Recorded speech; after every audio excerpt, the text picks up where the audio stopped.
Hi, everyone. I'm Jamie Vaughn with CCM Magazine. And look who we have here today. It's Harry Connick Jr., and he's here to talk to us about his brand new album, Alone in My Faith, that comes out today, March 19th. Hi, Harry. How are you?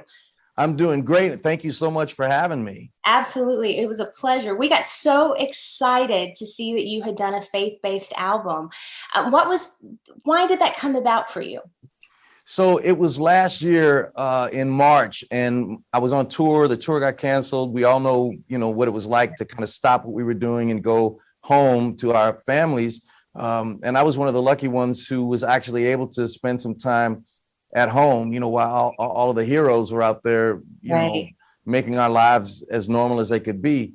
And I had a lot of time to think about music, and I wanted to record something that would give me comfort and perhaps eventually give comfort to some other folks too. So the album Alone with My Faith is just that. It's about being alone, but you're not really alone because your faith is right there with you. hmm And you did all of the arranging, played every instrument. How long did it take you to do this? It took about 8 months, on and off. I mean, I didn't work every day, but the days that I did work, was anywhere between 6 and 12 hours. And, Yeah. it was a lot of songwriting. As you said, I played all the instruments. So everything from trumpets to, guitars, bass, drums. And there are no fake instruments on this album. So there are no instruments that you can do like in GarageBand. These are actual instruments and real synthesizers and real strings. And then there's all the vocals, so all the background vocals. And then it was the actual recording of it that probably gave me the most difficulty because I'm not really a recording engineer. So setting up all the microphones and stuff is not my forte. So it took a little time. Well, I can tell you, I've heard the whole album, and it's very special. And you can feel God's hand on it. And I think that He, brought you to a place to really help people in this time. I would love to hear about your song selection. I know that you've done songs on here like "How Great Thou Art" that you dedicated to your dear friend Lucian, and then "Bill and Gloria Gaither's Because He Lives," and then you have new songs on there. I'd love to hear why, and how you picked the songs to go on the album. Well, there were. If I said, "Hey, give me your top 5 gospel songs," and you were kind of put on the spot, you'd probably say, "I don't know, How Great Thou Art," Because He Lives. These were songs that were familiar to me and kind of right on the surface as songs that I really love. Yeah. But I didn't want to do an album only of those songs because I wanted to do some albums about my personal, some songs about my personal experience. Mhm. And to be quite honest, many times throughout this pandemic, my faith has been strong, but sometimes I've questioned it. And I wanted to write about that too. So this album kind of explores the spectrum of my faith, which I found out through talking to people is not dissimilar to Right. what a lot of people are feeling. I mean, a lot of us are trying to put all this together. And I think it's a blessing that we can go through this together and help each other through it. So this album, the famous songs and the original songs both were designed to not only give me comfort, but to give comfort to everybody else. I know that most people are going to know you for your mainstream music. How did you come to your faith? If you could share that with our viewers a little bit. Sure. So my mother was a Jewish woman from New York, and she met my father, who is a Catholic from Mobile, Alabama. They met in North Africa, got married, came back and moved to New Orleans. So my dad continued to be Catholic. By that time, my mom was kind of non-denominational. Mhm. She didn't want me or my sister to be baptized because she wanted us to kind of figure it out for ourselves. So I decided when I was 13 that I wanted to be a Catholic, and I became a Catholic. I educated myself about my faith.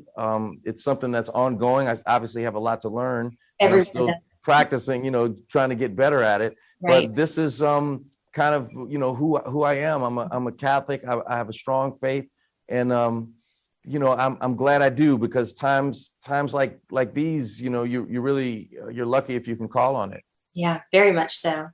Okay, fun question for you. What is your favorite lyric or song that you've ever written? Um, well, not to sound like a shameless plug, but I'm really proud of Alone with My Faith, because it's kind of a path from uncertainty toward confidence. It starts out by saying, my life is strange, my world is uncertain, what is going on? And then the bridge of the song basically talks about, look, just look a little deeper into yourself, work a little bit harder, Mhm. try a little bit more to understand what's going on, keep your faith. And at the end, it's kind of like, you know what?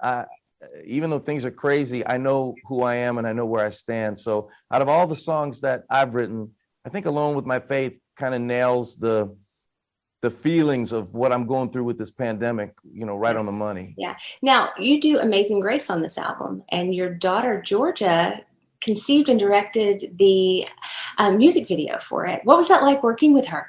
Well, it was great. I have some experience working with Georgia. She's 24.